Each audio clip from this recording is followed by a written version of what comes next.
The most important rule that business startups tend to forget, the most important rule is finding a need. See, once you have a business idea and you have something bright that you probably think that could be very successful, and it probably will be, but sometimes it can be outside of its element. Meaning you might be in the wrong area. You might be in a state where that state is actually a hindrance for what you're trying to do, when you might need to go to another state, or you might be in a town that town is a hindrance, you need to go to this city. Whatever the situation may be, but you have to find a need. So do some research, do some homework.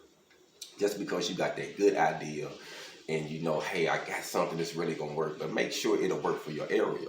Or make sure if it's a situation where, you know what, it doesn't matter where you at, as long as you have an online presence, a www dot.